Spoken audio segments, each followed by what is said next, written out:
저는 7월 25일 날 하루 종일 인사를 했습니다. 얼마나 많이 인사를 했는지 모릅니다. 그 인사는 올라라는 인사입니다. 우리 교회가 섬기는 멕시코 로살리토에 있는 샬롬 교회 BBS 여름성형학교 마지막 날에 교사들과 또 알리소의 목사님을 격려하기 위해서 교인 몇몇 분과 함께 샬롬 교회를 방문했습니다. 어린이들 처음 만났습니다. 그 선생님들도 처음 뵙고요. 알리소의 목사님도 처음 뵈었습니다. 그들을 만났을 때 제가 할 수 있는 유일한 말은 올라밖에 없었습니다. 다른 말은 스페니쉬로 나오지도 않고요. 올라, 만난 사람마다 올라입니다. 또 그들도 저에게 무조건 올라였습니다.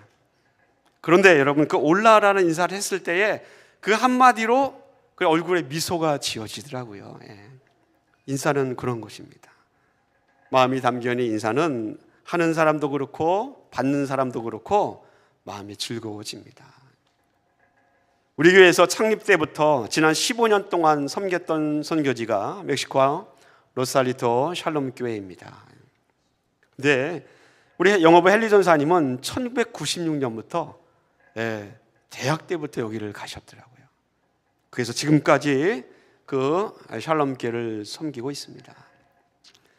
BBS 여름성경학교 마지막 날 방문하였기 때문에 몇몇 사진을 여러분께 소개하면서 간단한 선교 보고를 하려고 합니다.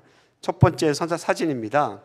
교회 정문에 있는 교회의 이름이 타일과 함께 이렇게 새겨져 있습니다. 센트로 크리스티아노 샬롬입니다. 1993년도에 세워진 교회입니다. 그리고는 지금 이 알리소의 목사님이 저보다 2살 많은 목사님인데 교회를 부흥시켰습니다. 그래서 지교회가 5교회가 4개나 더 있습니다. 그래서 이번 여름 성경학교 때는 다른 한 지교회에서 1차 성경학교를 하고 두 번째 BBS를 이 샬롬께서 했습니다. 두 번째 사진입니다. 교회에서 나와서 왼쪽에서 찍은 사진입니다. 저 2층 건물이 그 교회의 교육관이고요. 오른쪽에 있는 건물이 1층 건물이 성전입니다. 세 번째 사진입니다. 이렇게 보입니다. BBS니까 BBS 하는 사진 네 번째 사진입니다. 선생님들이 BBS 찬양을 하는 거죠. 잘 꾸며놓았지 않습니까? 영어부에서 7월 12일 날 먼저 BBS에 필요한 여러 가지 물품들, 핫도그 800개 뭐 이렇게 갖고 크래프트하고 만들기 다 사가지고 먼저 갔습니다. 선생님들을 만나서 BBS 이번 주제를 설명하고요.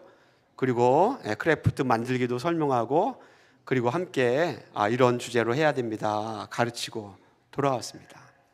이번 여름성학교 주제가 영어로 하면 Adventure to America입니다. 근데 멕시코니까 그렇게 할 수는 없고 Adventura por Mexico입니다. 멕시코로의 모험, 여행 그런 뜻이겠죠. 이 멕시코에서는 사실은 천주교 문화이기 때문에 동성애에 대해서 아주 엄격합니다. 스트릭한데 그런데 점점점 멕시코 사람들도 동성애에 도전을 받고 있다고 합니다. 그래서 이번 BBS 주제에는 하나님께서 남자와 여자를 구별하여 만드셨습니다. 그 창조의 이야기가 아주 중요한 이슈였습니다. 7월 15일 날 첫 번째 지교에서 먼저 BBS를 했고요. 그리고 두 번째 BBS가 샬롬께서 열렸습니다. 그 다음 사진 볼까요?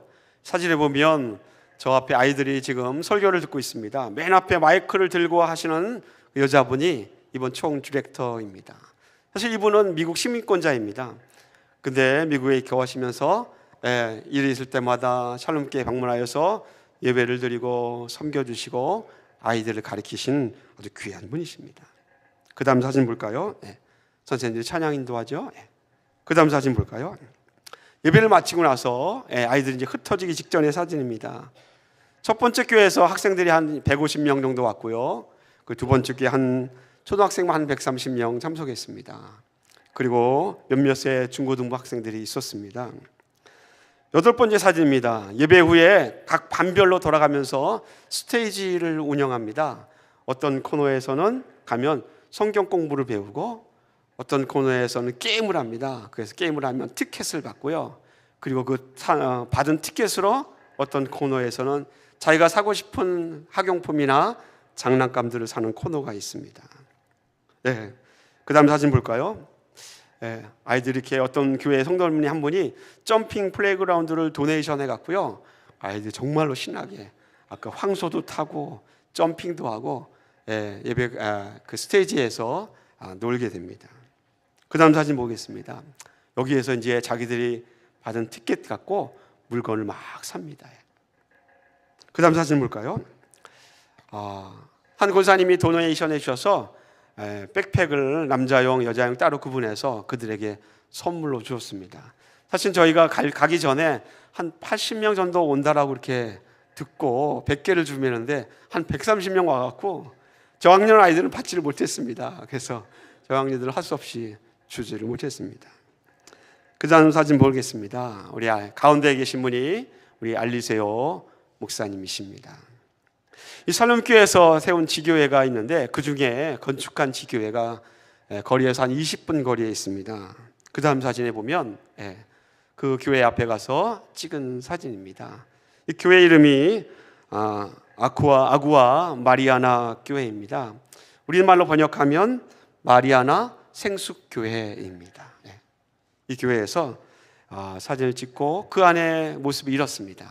그래서 아직은 교회가 완벽하게 다 공사가 마무리되지 못했습니다. 여기저기 페인트도 해야 되고 지붕도 마무리 져야 되고 그렇게 여러 가지 보수할 곳도 많이 있습니다. 사실 이 교회를 목사님이 구입할 때는 그 지역에 멕시코 사람들도 잘 가지 않는 지역입니다. 거기에 깽단들도 살고 있고요, 또 마약하는 사람들도 살고 있기 때문에 그렇습니다. 근데 목사님이 어떻게 용기가 생기셨는지 거기에서 오시는 한 20-30분 차를 타고 오시는 분들을 사랑하는 마음으로 이 지역의 교회를 브랜치 교회를 개척한 겁니다. 그래서 코로나를 지났습니다. 그랬더니 깽단들도 그리고 마약하는 사람들도 교회에 오는 아이들하고 교회를 인정해 주는 것으로 바뀌었다고 합니다. 자기 깽단이고 마약하면서도 교회 가는 거는 하라고 이렇게 격려한다고 합니다. 어른들 한 40명 모이고 아이들 한 20여 명 모인다고 합니다. 근데 코로나 지나면서 학교에 가지 않는 아이들이 많습니다. 그냥 집에 있거나 코로나 기간 3년 동안 너 학업을 쫓아가기 힘들어서 아예 집에 있는 겁니다. 그래서 이 교회에서 수요일과 토요일 날, 또 샬롬교회에서도 수요일과 토요일 날 아이들을 교회로 초청해서 선생님들이 가서 학교 공부를 가르칩니다. 아침을 주고 점심을 주어 돌려보냅니다. 근데 한 아이가 어느 날 와서 목사님께 하시는 말이 목사님, 내가 이번 주에 처음 먹는 밥이었다라고 그렇게 얘기했다고 합니다. 그러니까 샬롬교회는 약간 도시 지역이지만 이 마리아나 교회는 외곽 지역입니다. 근데 거기에는 그만큼 버려진 아이들이 있습니다. 마리아나 생숙교회를 위해서 좀 기도해 주십시오. 이 교회 아이들이 학교로 돌아갈 수 있도록 기도해 주시고, 부모들이 자녀들을 잘 돌볼 수 있는 마음을 허락해 달라고 여러분 기도해 주시고, 교회 여러 가지 필요한 공사들도 잘 마무리될 수 있도록 기도를 부탁을 드립니다. 마지막 사진입니다. 우리 BBS를 다 마치고 우리 선생님들과 스태프들과 함께 같이 찍은 사진입니다. 목사님의 간절한 기도 부탁이 하나 있었습니다. 두 번의 1차, 2차 BBS를 통하여서 총 4개 교회에서 250명의 아이들이 모여서 BBS를 마쳤습니다. 그런데 실제로 이 교회에 참석하는 아이들은 절반밖에는 되지 않습니다. 나머지 아이들은 성경학교 하면 저희들 어렸을 때도 교회 다니지 않던 아이들도 막 왔지 않습니까? 그래서 온 겁니다. 목사님의 기도 부탁은 이 250명의 아이들이 다 주일날 교회에 나오는 것입니다. 여러분 위해서 기도해 주시고, 또 교회의 여러 가지 증축을 위해서도 기도를 부탁을 드립니다. 이 샬롬교회를 방문하고 돌아오는 길에 제 머릿속에 지워지지 않고 떠오르는 생각이 있었습니다. 그 생각의 첫 번째가 하나님께서 택한 백성을 여전히 부르시는구나 라는 것입니다. 하나님께서 지금도 여전히 택한 백성을 부르시고 있다라는 것입니다. 지난 2주일 전에 내 직무를 다하라라는 설교 제목으로, 그때 그 설교할 때에 서구교회 대부분의 나라들이 기독교가 다 마이너스 성장입니다. 그때의 말씀을 전하면서 우리 안을 보지 않고 눈을 돌려서 살기에 힘들고 어려움이 있는 그 열방의 땅들을 바라보면 여전히 하나님께서 부흥케 하시는 역사를 볼 수 있다라고 말씀드렸습니다. 여러분, 눈을 돌려서 열방을 바라보십시오. 눈을 돌려서 어디를 보라고요? 다른 나라를 바라보십시오. 그러면 열왕기하 19장 31절의 말씀처럼 여호와의 열심히 이 일을 이루리라 라고 하는 이 말씀, 이 놀라운 말씀이 여전히 일하고 계신 하나님, 여전히 살아계신 하나님, 역사 속에서 역사하시는 하나님, 그 하나님을 여전히 볼 수 있고 지금도 볼 수 있고 언제든지 우리가 볼 수 있습니다. 인간은 나 자신만을 바라보는 성향이 우리에게 있습니다. 자기 자신만을 생각하는 이 생존 본능, 그것은 하나님께서 창조하시는 것 중에 동물과 인간에게만 생존 본능이 있습니다. 근데 여러분, 본능도 사실은 하나님께서 주신 것 아닙니까? 그런데 동물과는 다르게 하나님께서 사람에게만 아주 특별한 존재로 사람만은 창조되었습니다. 창세기 1장 27절 말씀 이렇게 기록되어 있습니다. 하나님이 자기 형상 곧 하나님의 형상대로 사람을 창조하시되 남자와 여자를 창조하셨다는 것입니다. 하나님의 형상, 하나님의 성품을 우리가 닮았습니다. 하나님의 성품이란 하나님이 갖고 계신 사랑과 인자와 긍휼과 의로우심, 이런 것들입니다. 여러분, 하나님의 형상, 그러므로 성품을 닮았다라는 것은 인간에게는 자기 자신만을 바라보는 성향뿐만 아니라 다른 사람을 볼 수 있는, 본능을 이겨내고 다른 사람을 볼 수 있는 능력도, 그런 눈도 인간에게는 있다라는 것입니다. 제가 언급한 하나님의 성품들, 사랑이니 인자니 긍휼이니 의로우심, 이런 것들은 홀로 있는 상태에서는 성립될 수 없는 성품입니다. 여러분, 인자, 긍휼, 의롭다라는 것들, 하나님의 성품들은 대부분 다른 사람과의 관계 속에서 드러나고 나타나는 성품이라는 것입니다. 혼자 있는 무인도에서 인자가 뭐가 필요 있습니까? 아무도 없는데. 홀로 사는 사람에게 하나님의 성품은 필요하지 않습니다. 그러나 우리의 인생은 다른 사람과의 관계 속에 있지 않습니까? 그렇다고 한다면 하나님의 형상은 우리로 하여금 다른 사람을 보게 합니다. 하나님의 형상을 갖고 있다는 것은 다른 사람을 보게 한다라는 하나님의 마음이 그 하나님의 형상을 닮았다는 것에 들어가 있다는 것입니다. 사랑하는 성도 여러분, 그러므로 나를 바라보는 눈에서 다른 사람, 다른 민족, 그리고 다른 나라, 온 세상 열방을 바라보는 그런 눈으로 여러분의 눈을 돌릴 수 있기를 예수님의 이름으로 간절히 축원을 드립니다. 다른 사람을 바라보면 그 속에서 하나님이 일하시는 여호와의 열심을 볼 수 있습니다. 하나님은 살아계십니다. 하나님은 여전히 그분이 택하시고 부르시는 사람들 가운데 하나님은 그의 손과 발을 사용하셔서 일하고 계십니다. 창세기 2장 7절에 보니까 이렇게 기록되어 있습니다. 여호와 하나님이 땅의 흙으로 사람을 지으시고 생기를 그 코에 불어넣으시니 사람이 무엇이 됩니까? 생명이 된지라. 이 말씀처럼 하나님의 호흡, 하나님의 생기를 사람의 손에 불어넣었더니 여전히 죄 가운데 빠져있는 영혼들을 구원하셔서 생명이 되게 하시는 여호와의 하나님의 그 열심이 사람들 가운데 나타납니다. 여러분, 여호와 하나님의 열심을 느끼고 보고 체험할 수 있어야 합니다. 그런데 어디에서 그것을 볼 수 있고 어디에서 하나님을 경험할 수 있습니까? 물론 우리 속에서, 내 삶 속에서 그 하나님의 일하시는 하나님의 열심을 볼 수 있으면 감사하겠지만 아주 정말 실제적으로 활발하게 하나님의 일하시는 것, 하나님의 열심을 볼 수 있는 현장은 우리가 아니라, 내가 아니라 다른 사람들을 통해서입니다. 다른 민족, 다른 나라, 그들 가운데 사람을 택하셔서 그리고 하나님께서 부르시고 그의 영혼들에게 구원이라는 열매를 하나님께서 맺게 하시는 것을 통해서 이 하나님의 사역을 통해서 우리는 하나님을 경험할 수 있습니다. 그렇기 때문에 전도가 소중하고 선교가 중요합니다.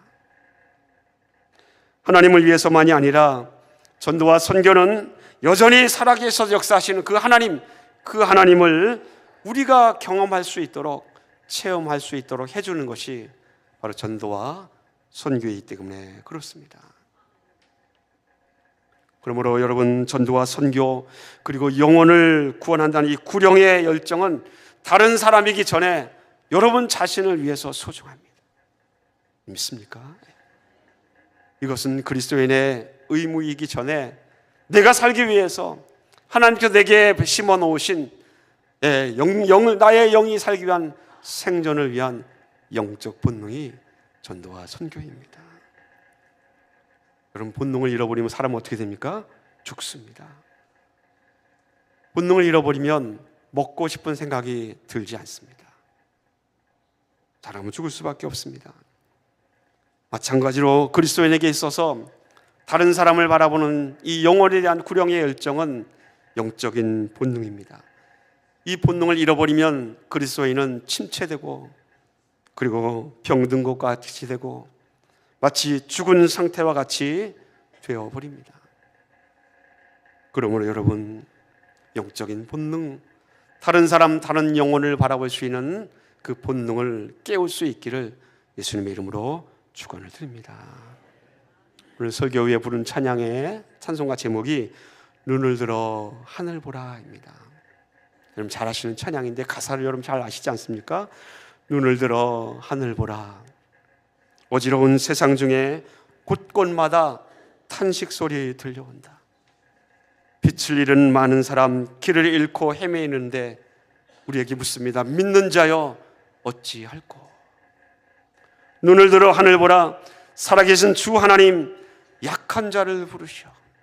강한 자를 부르시는 것이 아니라 약한 자를 부르시오. 하늘 뜻을 전하셨다.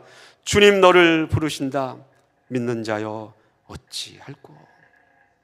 믿는 자여 어찌할꼬라는 그 하나님의 물음에 여러분 어떻게 대답하려고 하십니까? 대답은 정말로 분명하고 명확해야 합니다. 눈을 들어 하나님이 지금 보고 계신 그 세상, 하나님이 바라보고 계신 그 세상 속에서 하나님께서 여전히 부르시고 찾고 계시는 그 영혼들에게 하나님이 바라보시는 생각하신 그 영혼들에게 여러분들이 나가서 하늘 뜻을 전하고 하나님 나라를 전하며 주 예수 그리스도를 전해야 합니다. 그러면 복음을 전하는 그 사람의 행동 속에서 그 세월 가운데 우리가 흘려보낸 것들이 있습니다. 세월이 흐르면서 무엇을 흘려보낸가 하면 내가 그 처음 사랑 열정과 하나님께서 살아계셔 역사하시는 그 은혜와 그 놀라운 은혜들, 그 하나님 놀라운 손길들을 하나님께서 열심히 일하시는 그 모습들을 세월과 함께 흘려보냈다면 다른 사람을 생각하고 전도하고 선교하는 그 마음 가운데서 하나님께서 흘려보낸 그 마음들을 다시금 일깨워 주시고 회복시켜 주는 것을 경험할 수 있습니다. 여러분, 그리스도의 본능이 무엇이라고요? 영혼 구원의 본능입니다. 다른 사람을, 다른 민족을, 다른 나라를 바라보는 것, 그 영혼 구원의 본능을 여러분 일깨우는 우리 교회가 되기를 예수님의 이름으로 축원을 드립니다. 교회여 일어나라, 내 영혼아 깨어라. 그렇게 여러분 자신에게 선포할 수 있기를 예수님의 이름으로 축원을 드립니다. 작년도 벌써 1년 하고 5개월이 지났네요. 3월 8일 날 샌프란시스코에서 얼바인으로 이사 왔습니다. 그리고 화요일 날 이사 와서 그 주 12일 날 첫 부임 설교를 했습니다. 시편 100편의 말씀을 가지고 멀리 바라보라 라는 제목으로 말씀을 전했습니다. 그리고 우리 교회가 섬기는 선교지 12개 가운데 그 중에 멕시코를 처음 다녀왔습니다. 저에게는 큰 은혜가 되었습니다. 그래서 여러분께 그 다녀왔던 은혜를 말씀을 통하여서 여러분과 함께 나누고 있는 것입니다. 멕시코에 갔다 돌아오는 길에 저희 마음속에 첫 번째 남겨진 생각이 여전히 하나님께서 택한 백성을 부르시는구나 라는 것이 첫 번째 생각이었다면, 두 번째 생각이 있었습니다. 그것이 바로 오늘 본문의 말씀 시편 126편 5절과 6절의 말씀입니다. 선교를 갔다 오니까 목사가 갔다 와서 어떻게 다녀왔습니다라고 보고를 해야 하지 않습니까? 어떤 내용으로 보고를 할까라고 생각하는데 갑자기 시편 126편 5절과 6절 말씀이 차 속에서 생각났습니다. 무슨 말을 해야 할까라고 했는데 이 갑자기 떠오른 이 본문의 말씀이 저에게 계속해서 되풀이되어 생각났습니다. 그래서 오늘 선교부를 하며 이 말씀을 여러분과 함께 나누고 있는 것입니다. 5절과 6절의 말씀을 다시 한번 생각하면 이렇게 기록되어 있습니다. 눈물을 흘리며 씨를 뿌리는 자는 기쁨으로 거두리로다. 울며 씨를 뿌리러 나가는 자는 반드시 기쁨으로 그 곡식단을 가지고 돌아오리라. 아멘. 오늘 이 말씀을 가지고 오늘뿐만 아니라 다음 주에는 우리 교회가 섬기는, 우리 교회가 드리는 제78주년 광복절 기념주일입니다. 이 시편 126편의 말씀을 가지고 오늘과 다음 주에 이어서 하나님의 마음을 여러분에게 전하고자 합니다. 여러분에게 한 명의 선교사님을 소개합니다. 1895년 4월 22일 날 대구 지방의 대구 시내에 노란 머리의 선교사 백인 한 명이 들어옵니다. 그 옆에 조선 사람 어른 한 명과 어린아이 한 명이 같이 세 명이 대구 시내의 선교사님이 들어왔습니다. 경상도의 중심이라 자부하는 이 대구 시내에 서양 사람이 처음 발걸음을 내딘 것입니다. 얼마나 놀랐겠습니까? 1895년인데요. 대구 시내가 발칵 뒤집혔습니다. 이 사람이 바로 미국의 북장로교 선교사이고 한국명 이름이 배위량 선교사인 윌리엄 말튼 베어드 선교사입니다. 사진이 있는데 사진 한번 보여드립니다. 왼쪽에 있는 분이 윌리엄 말튼 배위량 선교사이고 오른쪽에 있는 분이 바로 선교사님의 부인이신 앤 베어드 선교사입니다. 동행했던 어른이 서경준 전도사와 아이가 박재영 어린이가 같이 동행했습니다. 이 가운데 보이는 이 2층 한옥집이 바로 나중에 경북지방에 선교를 마치고 평양으로 돌아온 이 배유랑 선교사님이 자기 집에 13명의 아이들을 초청합니다. 그들을 사랑방에서 열심히 가르칩니다. 그 가르쳤던 13명의 아이들이 바로 숭실학당에 초석이 됩니다. 1905년도에 대한제국의 인가를 받아서 정식 대학이 됩니다. 바로 오늘날 숭실대학교의 전신인 숭실학당을 위해서 이 부부가 열심히 섬겼고 이 땅에서, 조선 땅에서 마지막 생애를 마감했습니다. 이 배유량 선교사님이 1895년도에 대구 시내로 들어와서 서경준 전도사와 박지영 어린이와 함께 3일 동안을 열심히 전도합니다. 열심히 전하는데 한 명도 복음을 받아들이는 사람이 없었습니다. 그런데 놀라운 것은 이 배유량 선교사님이 북장로교회에 편지를 하기를 이 대구가 우리 북장로교회가 전도할 수 있는 최고의 자리입니다 하고 편지를 합니다. 그런 1년 뒤에 1896년도 대구에 미국 북장로교회 선교본부를 경상도에 세웁니다. 놀랍지 않습니까? 근데 사실 어떻게 보면 서양 선교가 아무도 믿는 사람이 없는 이 대구에서 복음을 전한다는 것은 정말 맨 땅에 헤딩하는 것 아닙니까? 무모한 도전을 한 것입니다. 그런데 이 무모한 도전을 할 수밖에 없는 이유가 이 배유량 선교사에게는 시편 116편 5절과 6절의 고백이 그 선교사님께 관련되어 있습니다. 눈물로 씨를 뿌릴 수밖에 없는 가슴 아픈 상처가 이 선교사님에게 있었다라는 것입니다. 그 이야기는 선교하기 1년 전의 이야기입니다. 사실 이 1895년 4월 22일 날 대구에 첫 발을 들이고 선교했는데 정확하게 1년 전 1894년 4월 22일에 이 배유량 선교사님 부산에서 놀라운 선교의 열매를 맺었습니다. 바로 조선 사람 3명에게 세례를 준 것입니다. 어떤 선교사는 조선 땅을 밟은 지 몇 년이 지나도 한 명도 세례를 주지 못했는데, 부산에 도착해서 선교한 지 얼마 안 돼서 그가 3명에게 세례를 준 것입니다. 얼마나 기뻤겠습니까? 주위에 있는 동료 선교사들이 축하합니다, 격려했습니다, 잘하였다고 막 칭찬했습니다. 근데 그렇게 세례를 주고 칭찬받고 나서 얼마 안 된 21일이 지난 다음에 사랑하는 딸, 1살을 간 넘긴 그의 딸 로즈 양이 그만 죽고 맙니다. 조선 땅에는 당시에는 고칠 방법이 없었던 뇌 수막염을 앓은 것입니다. 병도 없고 의사도 없고 약도 없습니다. 일주일 동안 시름시름 앓다가 그 딸아이가, 갓난아이가 그 펄펄 끓는 열 가운데 울면서 결국 숨지는 것을 이 부부가 그냥 눈뜨고 지켜볼 수밖에 없었다고 합니다. 그런 상태라면 넘어질 법하지 않습니까? 그런데 딸을 잃은 배우량 선교사 부부가 눈에서 터져나오는 눈물을 삼키고 다시금 일어설 수 있었던 것, 그것이 바로 경상도 선교였습니다. 배우량 선교사님은 딸을 잃고 나서 자신을 보지 않았습니다. 이 선교사님 부부는요, 자신을 보면 저 미국 땅에서 편하게 살 수 있는데 태평양을 건너서 먼 조선 땅까지 와서 4년 동안을 고생하다가 이 조선 땅에서 낳은 딸아이를 잃는 그런 정말로 형편없고 그리고 한심한 부모라는 생각이 들었을지도 모릅니다. 그래서 이 선교사님은 자신을 보지 않았습니다. 그래서 여전히 눈물을 삼키면서 하나님께서 보내주신 사명을 생각하며 다른 사람을 본 것입니다. 사랑하는 성도 여러분, 때로는 성도들 가운데 어려움을 당하고 힘들고 고생하는 가운데 너무나 힘들어서 견딜 수 없게 된 상태에 이르는 성도들이 있습니다. 아니면 지쳐서 아무것도 할 수 없습니다. 그런 상태에 있을 때 우리가 영어로 번아웃 되었다라고 말하지 않습니까?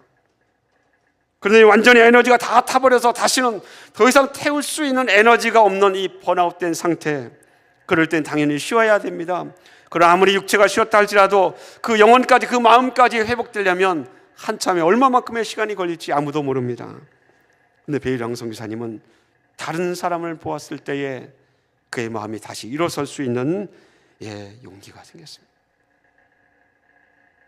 어린 딸 아기를 잃어버린 배일영 선교사가 택한 길은 눈물을 삼키면서 씨를 뿌리러 나가야겠다는 사명을 붙들은 것입니다.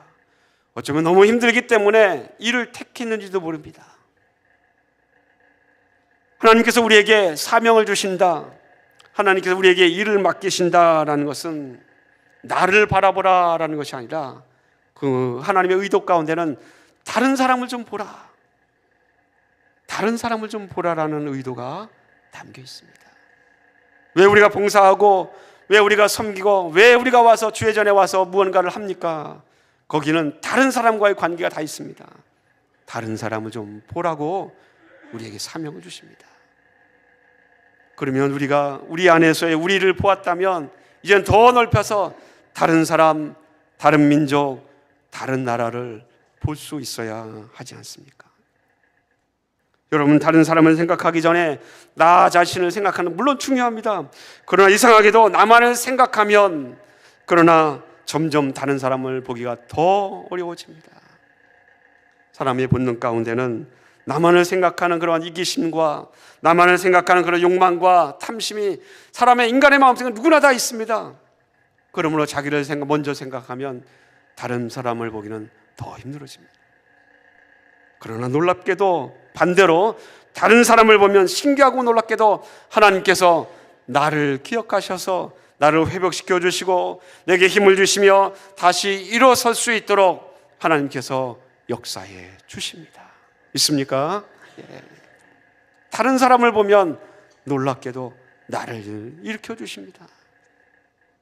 그러므로 하나님이 주신 회복의 심부름은 나에게 있는 것이 아니라 다른 사람을 통해서입니다. 그래서 사도 바울은 다른 사람을 바라보는 그 발걸음을, 그 전도자의 발걸음을 아름다운 발이라고 했습니다. 로마서 10장 15절은 기록된 바 아름답도다. 좋은 소식을 전한 자들의 발이여. 다른 사람을 생각하는 발, 아름다운 발입니다.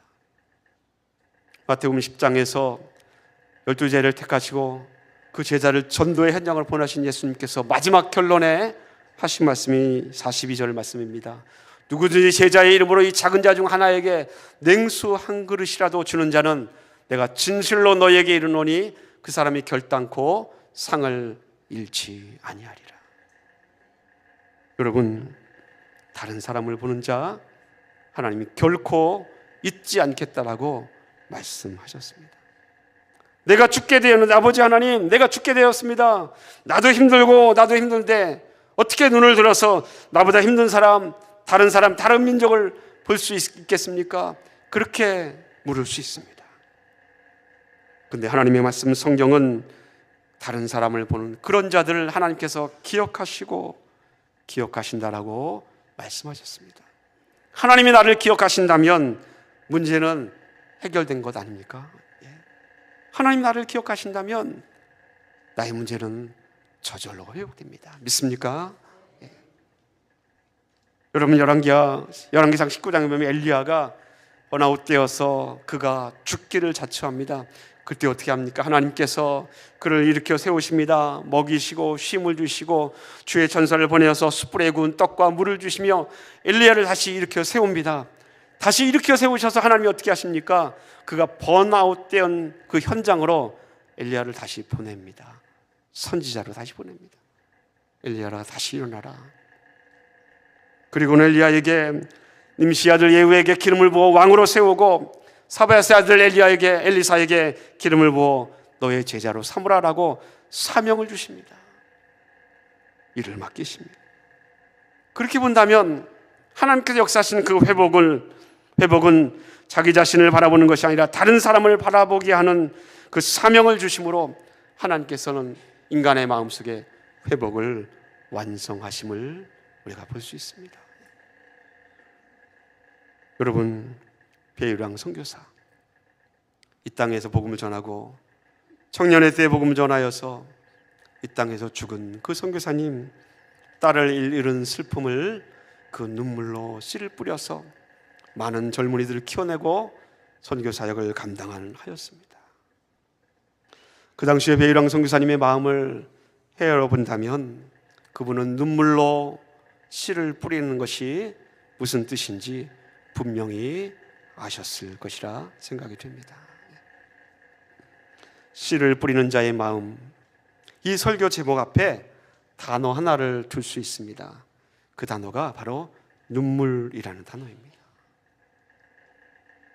이 눈물이라는 단어를 오늘 설교 제목에 하나 넣어서 제목을 다시 말하면 눈물로 씨 뿌리는 자의 마음입니다. 사실은 이 시편 기자의 마음이 이해는 잘 되지 않습니다. 왜냐하면 눈물을 씨를 뿌리렀다고 얘기하는데 성경에서는 기쁨을 이야기하고 있고요, 소망을 이야기하고 있습니다.